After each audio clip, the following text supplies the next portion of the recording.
She's here. Please welcome Academy Award winner, Julie Andrews.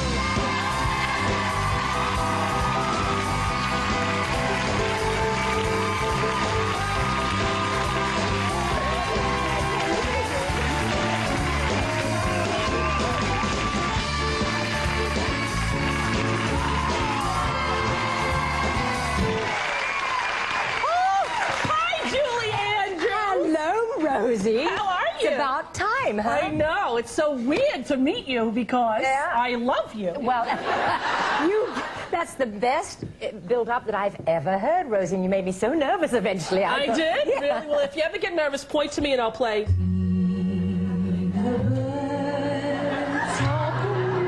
And it'll calm you right down. You think so? I think it will. Now, listen, let me tell you this. When I was a kid, my mom died when I was 10.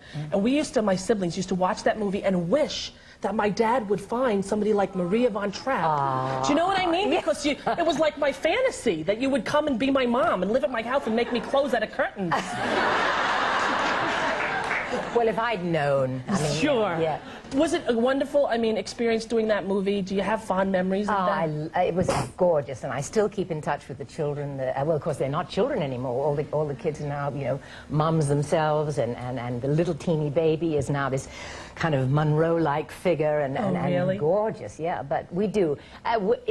We've just recently, in the last 3 years or so, had our 25th anniversary, and every 10 years or so, we get together and have a big old celebration and things like that. Was it a long shoot when you shot the film? Was it? Yes, it was. It seemed, endless, because we started, I think, in Hollywood. We then went to Austria. We then came back to Hollywood, and it went on and on and on. But it was one of the most beautifully planned and meticulously filmed films. I mean, it was real craftsmanship of the best kind. Now, it's sort of an odd question, but when you're in the process of making a movie like that, do you have any concept that it's going to be sort of what it became? I don't think you ever can, estimate that it's going to be that big a hit.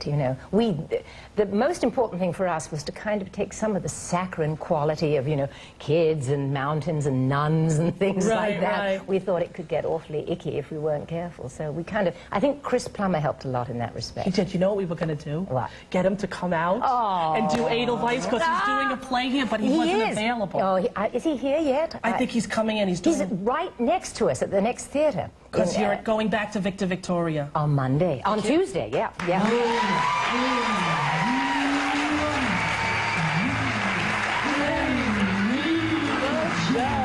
Now, okay, you do the movie. Your husband says we're going to make it into a musical.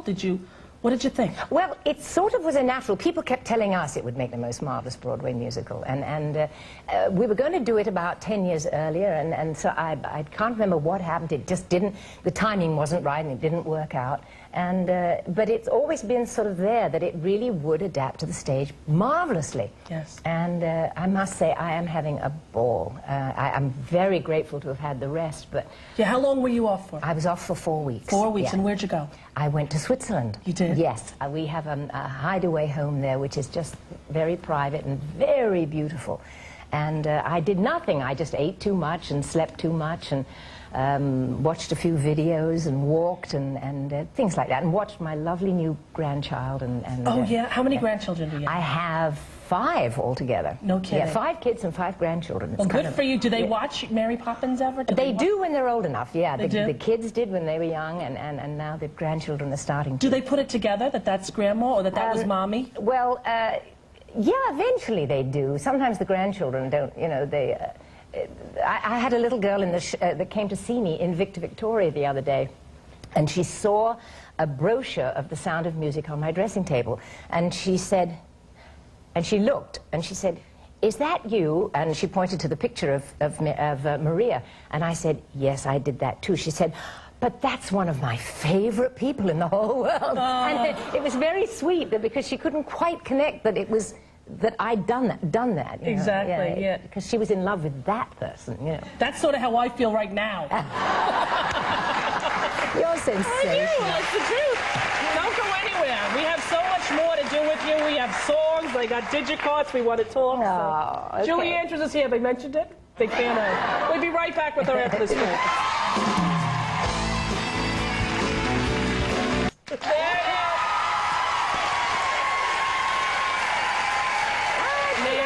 things. You know, you have the best English accent. What part of England do you come from? Well, actually, my dad's from Ireland. Really? And when I was a kid, after my mom died, we all went back there for a little while, Yeah. and I was out playing soccer with all my cousins, and when I came in, I had the accent. I was only like 10. But I was Wow. like... So you had it down, huh? I just sort of pick it up, I don't know, but I love it. It's beautiful. What part are you from? I'm from about 20 miles outside of London, a little village called, well, it used to be a little village called Walton-on-Thames, and it's on the River Thames. And when did you come to the U.S.? I came when I was 18 years old, just about to turn 19, in a play called The Boyfriend. And you were, did you start singing when you were a very young girl over there? Yeah, I did. My mother was a fine pianist, and my stepfather was a singer, and they had a vaudeville act. And when my mother and stepfather married, I think my stepfather thought, well, let's see how I can get close to this little girl who doesn't like me very much, because, you know, he's a stepdaddy and taken away my real daddy and so on. So he started to give me singing lessons, and to his surprise, and everybody's, they discovered that I had this freak voice, huge. I had about a 4-octave, 5-octave range, and, you know, dogs would come from miles around when I sang. And so he started giving me singing lessons, which I hated. You did? Yeah, I did at first. I mean, no 7-year-old wants to, you know, stay in and practice. But, boy, am I glad they made me stick with it, you know. And you had an adult Yes. sound right from the time... Yeah, well, my mother said, you know, I think we better go check that she's not damaging her throat, because she is so young and I'm singing all these coloratura arias and things. So they suggested that I go see a throat specialist. And we had a lady that helped clean in the house, and she said, I will let you have one of my cigarettes if you'll go and buy them from the store. So I would sneak one behind the bathroom door at 7, if you please, and think that I was no end of a clever girl. And of course, when it came time to go to the throat specialist, she freaked, and she said, oh, they're going to look down your throat and they're going to see it's all black from smoking. And the poor guy could barely open my mouth, you know. And of course, all he discovered was that I had a very grown-up voice in a young kid's body. And you never smoked since? No, I haven't touched it since. Good, no, good no, for you. You know, I never tried it. Well, you're smart. No, I've done other bad things. I'm not saying I'm an angel girl, but I'm just saying that's what... It always sort of grossed me out. Well, it doesn't taste... I mean, if you sing, it certainly doesn't taste very good, and it gets in every crevice of your head, you know. Now, how do you keep yourself in shape with your voice and the physical amount of exertion you have to do in that show 8 times a week? Because it killed me when I did a show. It killed me. It is, and Victor Victoria is an exhausting show. There's no doubt so many about it. costume changes. I have, I think, about 14, 16. Susie, how many? 13. My Susie's lovely here. Susie, who looks after me in the dressing room, and Al, my wonderful hairdresser, who puts on my mics. They're all... Hi, Al. Hi, Susie. It's Julie Andrews you're working with. Do you know that? Yeah. Do you ever sing Supercalifragilistic in the dressing room? Call me goat herd. All right, here you go. Just for you guys. High on the hill was a lonely goat herd. Lay, oh, lay, oh, lay. Puts them away when I do that. Do you do that in the dressing room? Well, I did it once, but that was it. Oh, do you think maybe you could... Just that little part, right? You know what? I don't think I could yodel if I tried. Oh, you couldn't do it, Al. Later, all right. Later, We'll do it okay. later. We got more time with you. Yeah. But do you have to keep yourself? Yeah, I do. I exercise every day. I mean, I'm one of those ladies that I exercise only to the point where I think I can manage, because I think it's so stupid to go beyond the limit. And there's so much to do in a day, and I never get enough time to do it. Do you have a specific amount of time, like you do an hour a day? Or I do about 45 minutes of stretching and some aerobics and some ballet bar, and, you know, all the things that I know work for me. And then I do about 45 minutes of singing practice every day. But by the time you've done that and you've you know, gotten to the theater and put your makeup, I mean, the days go very fast. And with only one day off a week.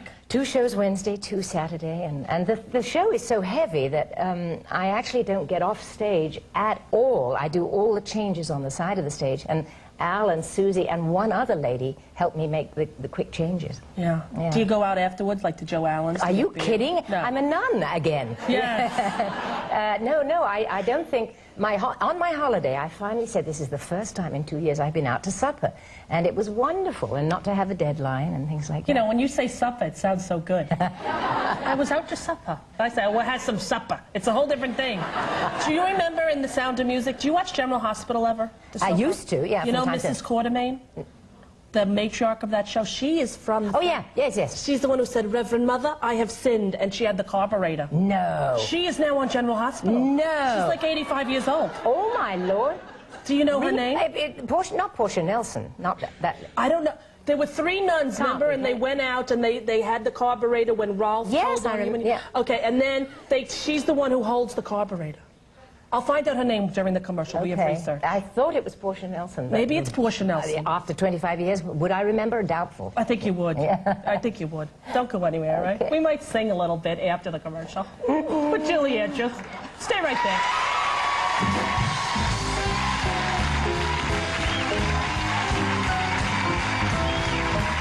Oh. Victor, Victoria.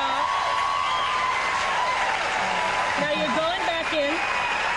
Starting on Tuesday. Starting on Tuesday. Yep. Now you've been in the show for what? Over a year and a half? Oh yeah, it's about 2 years. Right now, it's about 2 years since we started rehearsals and all of that kind of thing. Yeah. And how long are you going to run to? Do you have any idea? Well, roughly till the end of May, I think, is when my time is up with the show. So it's another 4 or 5 months. Yeah. So if you got to get your tickets to go see Julie Andrews in the next 4 or 5 months. Yeah. And on February 3rd, you're being inducted into the Theatre Hall of Fame. Yeah, I'm absolutely so deserved. Yeah. On Monday.